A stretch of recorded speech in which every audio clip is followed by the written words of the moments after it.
What's the story, Morning Glory? What is the word, Hummingbird? Thank you so much for clicking on my channel and for joining me for this review of Seeking Brother Husband, Season 1, Episode 3, Two Men and a Baby. I wanted to start off with Kenya, Carl, and Tiger.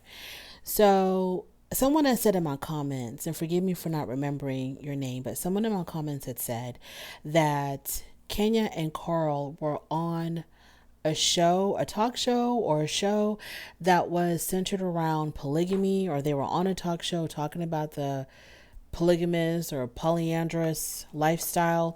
And when they were on this particular show, they presented it as if both Kenya and Carl had multiple partners.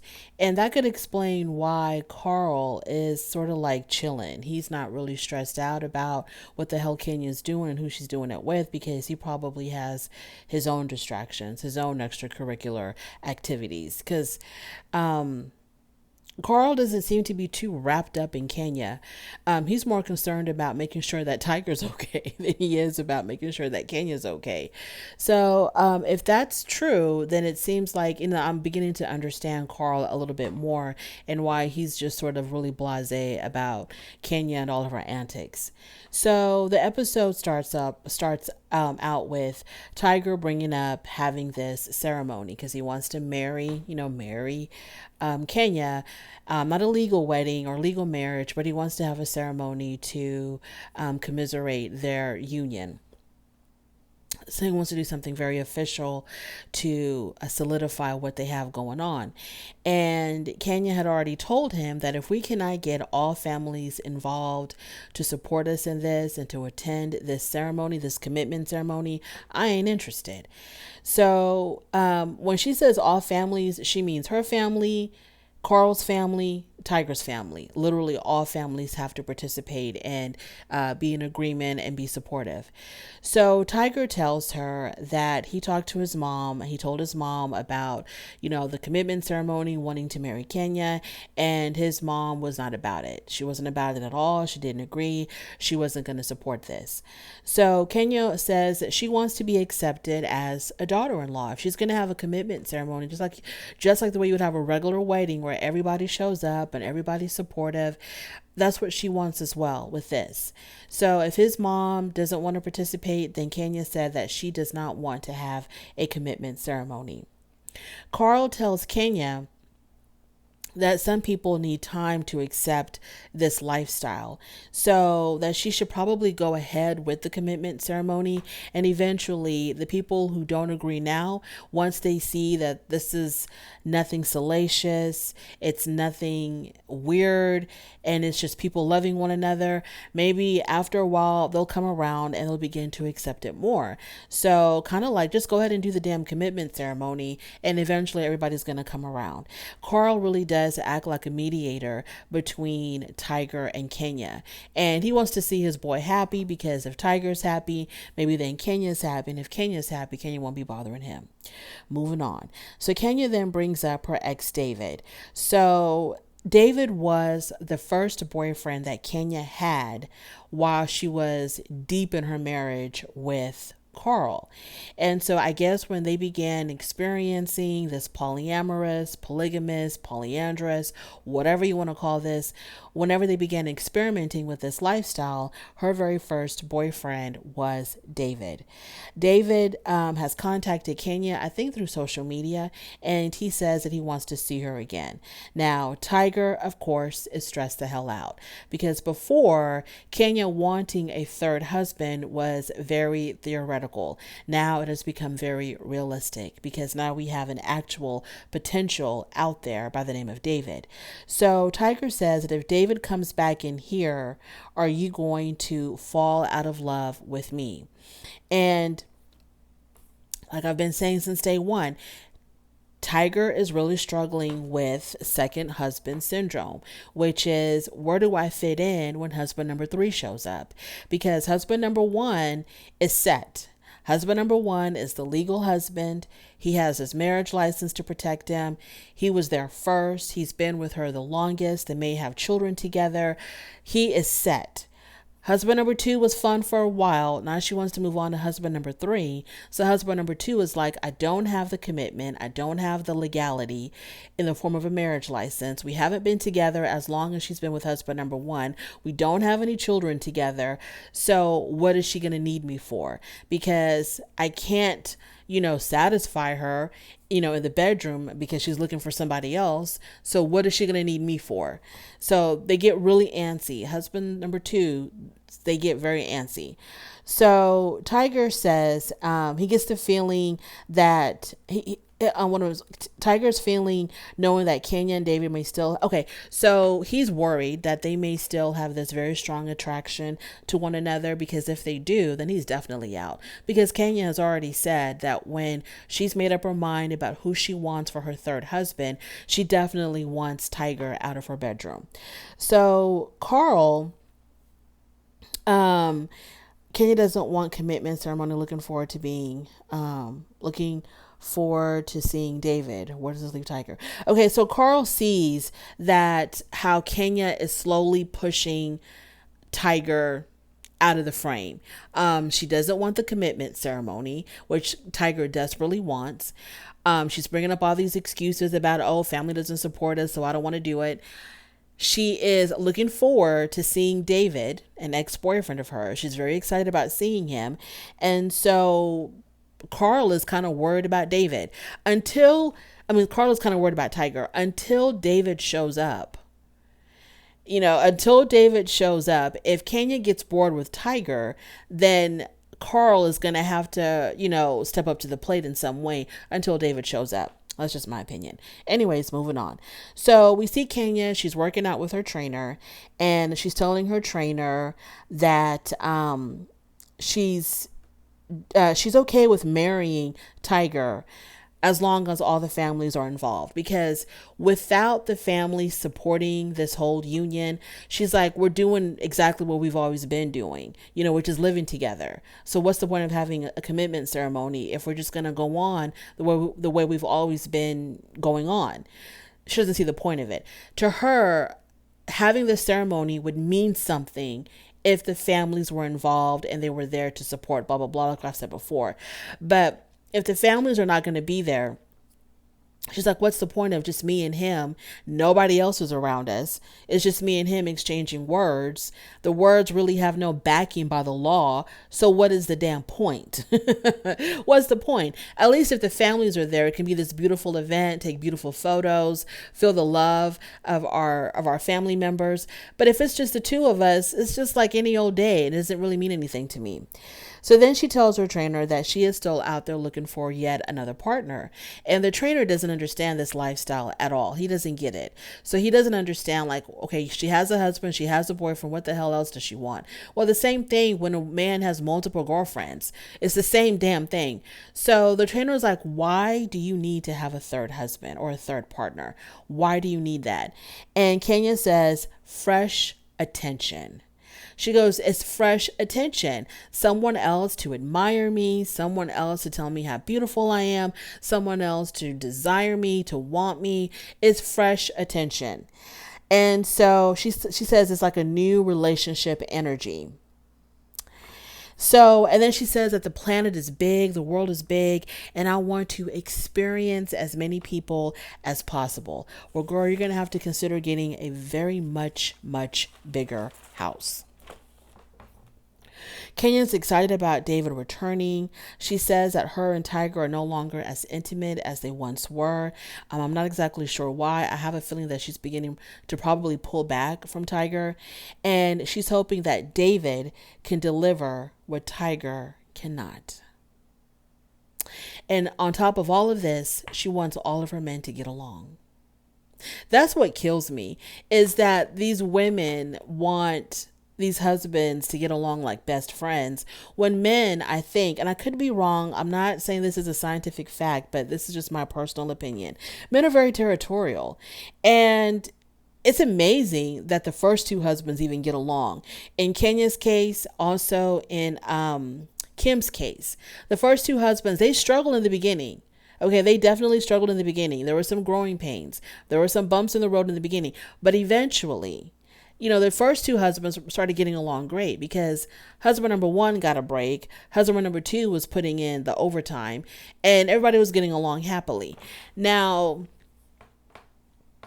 now that you're bringing in husband number three, the tension is back with husband number two. So the fact that this ideology that all these men are gonna get along, yeah, I don't think so. I don't think so. So I just get the feeling that if Tiger is not a huge financial contributor to the household, I don't see why she would want to keep Tiger around. I feel like Kenya is already getting quite bored with Tiger, especially with his insecurities and his constant whining about this commitment ceremony. I think that she's kind of slowly getting over Tiger. I don't know. I hope not. He's a sweet guy. Moving on to Shara, Patrick, and Noble. So Shara tells Patrick that Noble wants to move back in. Patrick is not crazy about it. Patrick says that Noble doesn't understand boundaries. So when he was living with them before, he was supposed to be relegated to the basement only. Now this is where it got kind of strange for me. So Patrick says that when Noble was living with them, he was supposed to stay in the basement. But then there would be times when he would just pop up and come upstairs in the kitchen unannounced. What is wrong with that? Why can't he come upstairs in the kitchen unannounced to get something to eat? Why does he have to announce himself if he wants to go to the kitchen? I didn't get that at all. But it seems like for whatever reason, Patrick really wanted Noble to stay in the basement and only come up after letting them know that, y'all, this is just ridiculous. So it became a consistent problem with him just popping up from the basement. And Patrick feels like Noble did not treat Shara well, and he just wanted to be a friends with benefit type of relationship. He really wasn't trying to commit with her, trying to take it, deeper.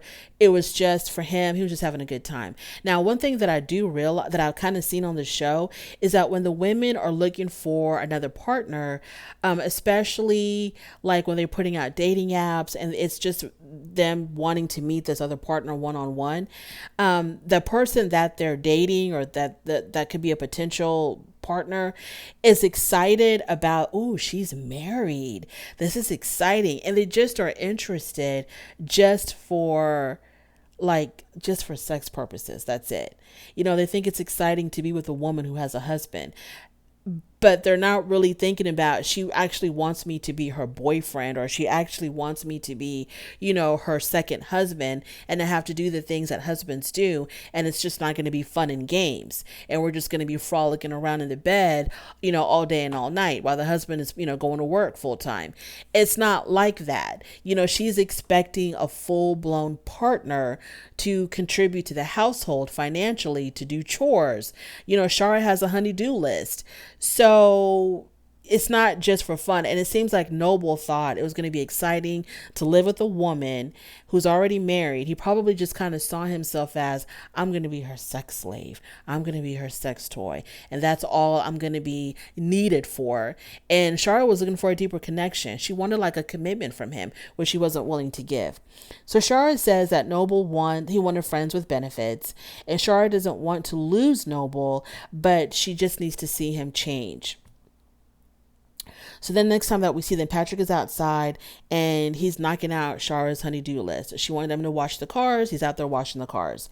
So Patrick, we find out, has 5 kids, ages 25 to 35, which is crazy because Patrick looks like he's about 35 years old.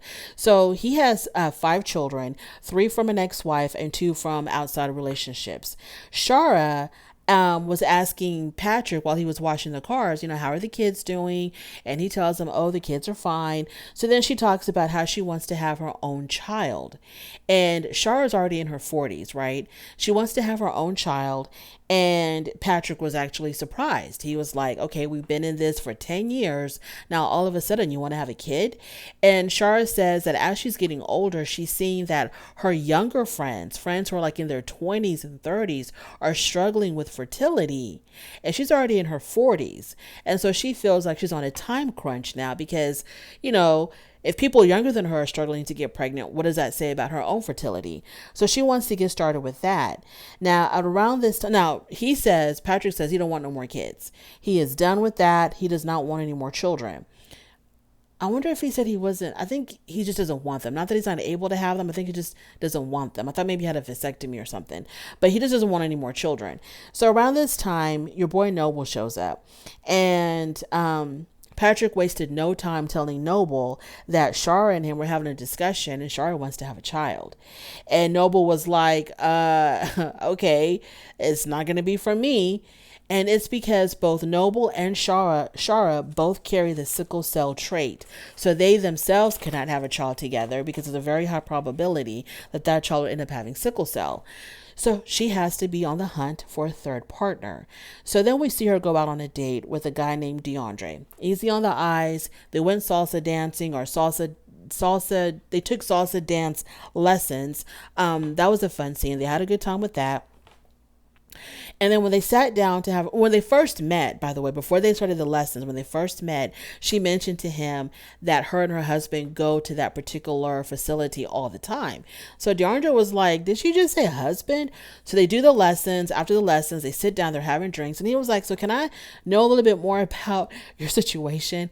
And Shara says, yeah, I'm married. I have a husband. We've been together, so many years. And, I'm looking for another partner.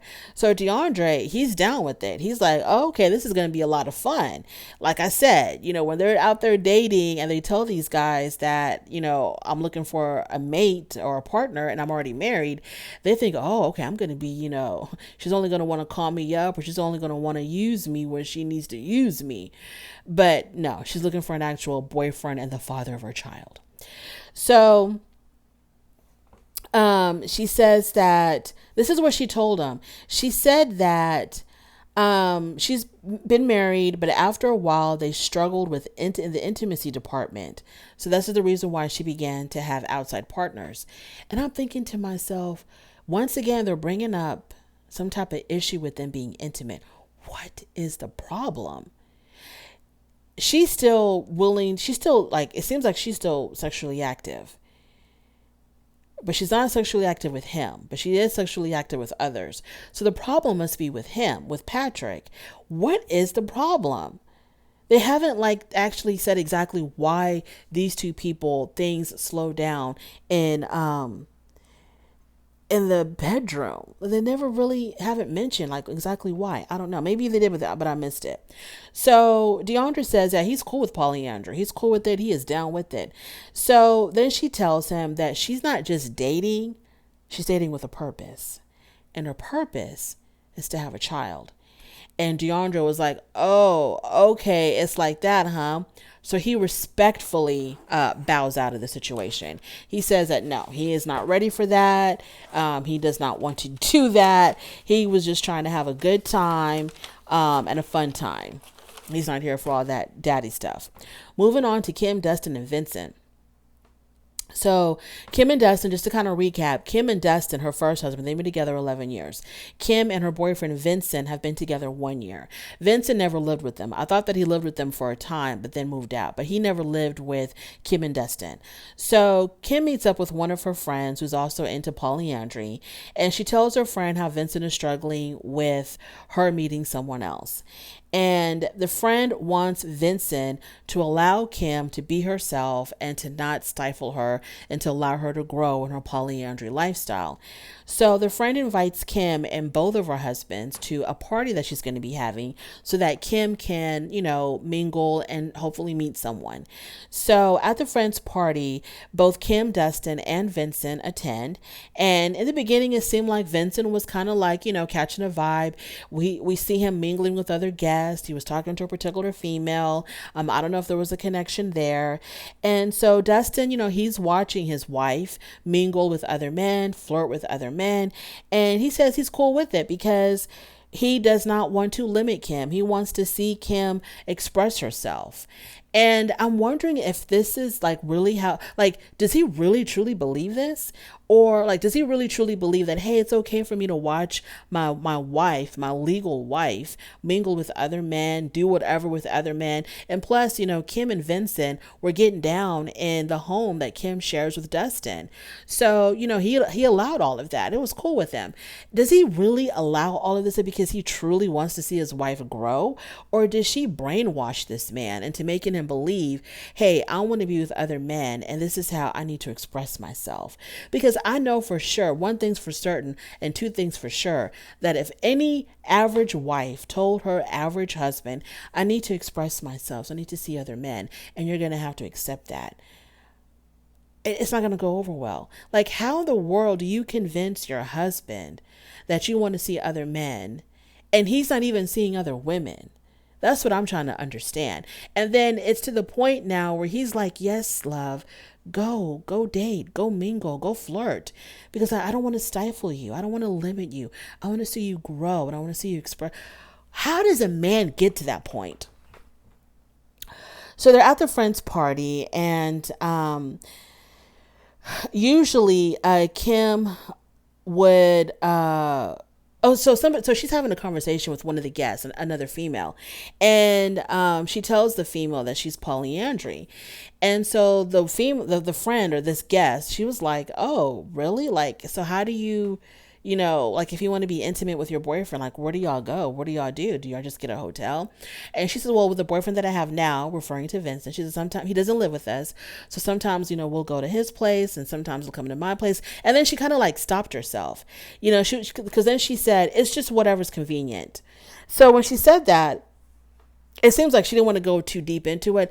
But then it was mentioned in the conversation that, because somebody asked Dustin, so how do you feel that your wife has brought other men to your bedroom and has been on your bed with other men?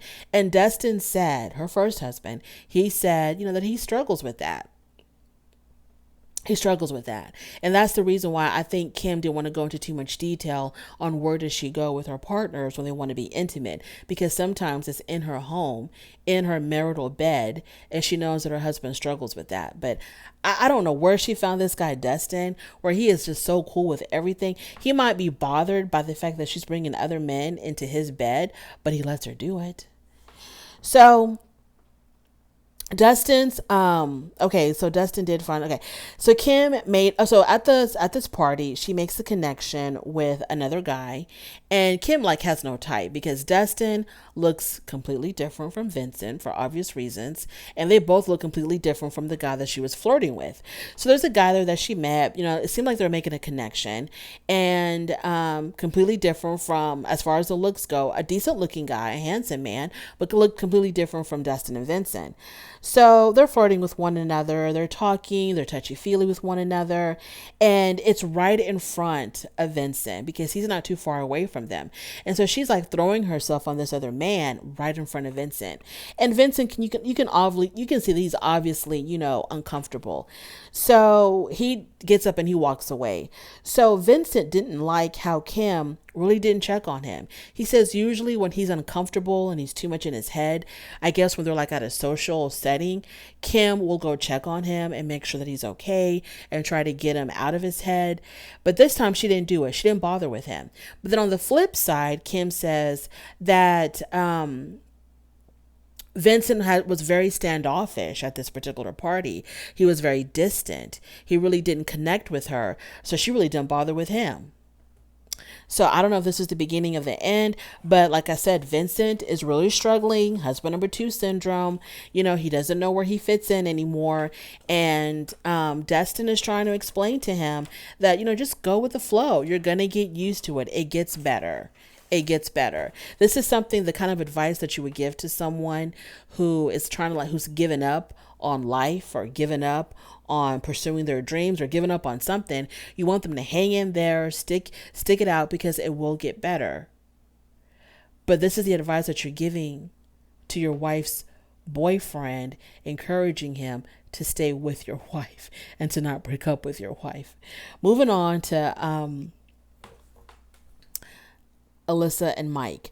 So Alyssa meets with one of her friends. The friend wants to see Alyssa's dating app, or her dating profile.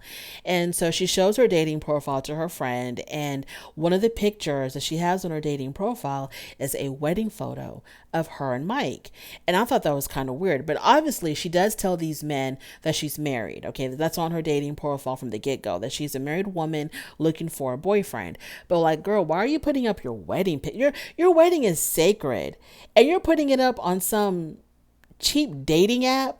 so you can get a boyfriend so y'all can like fool around for a little bit, then you kick him to the curb. Girl, are you serious? I thought that was a bad idea to put up her wedding photos on her dating app. Why would anybody want to see that? Moving on. So Alyssa talks about how Mike's mom is not down with this lifestyle. And so the mother thinks that Alyssa trapped her son Mike because Alyssa had cheated on Mike before. And so I think the mom thinks that, not Melissa, that Alyssa, did some type of witchcraft on her son and kind of convinced him to stay with her after she cheated, and also to be okay with her continuing to have boyfriends, basically giving her a license to cheat. So we want to have a meeting with Mike's mom because they want to invite her over to some family event so that they can sit down and really break it down to her what this lifestyle is really all about.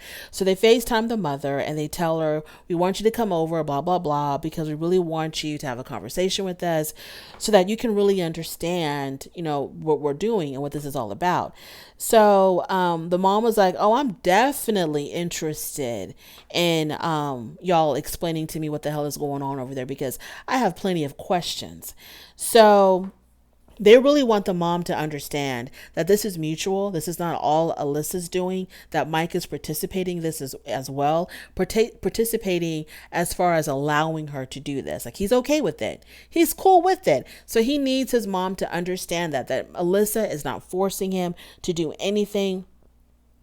He's voluntarily living this lifestyle. He's not afraid of his wife leaving him. So he is allowing her to cheat because, she just can't be satisfied with one man. It's nothing like that at all. It's just the fact that he's okay with it. They have rules, they have boundaries. He's okay with it. He's perfectly happy with Alyssa and he's not being forced. But, the mom, she's kind of like having her serious doubts. I was thinking about saying this, but I didn't know if it was going to be rude. But these women, I don't have an issue with these women at all. I don't have an issue with them. But they just, I don't know if they're, never mind. I'll just keep it to myself. Anyways, it is what it is. So yeah, this is my little review of Seeking Brother Husband. Thank you so much for joining me. I really do appreciate it. On your way out, don't forget to rate the video. If you like this content, go ahead and subscribe and I'll definitely talk to you later. Bye.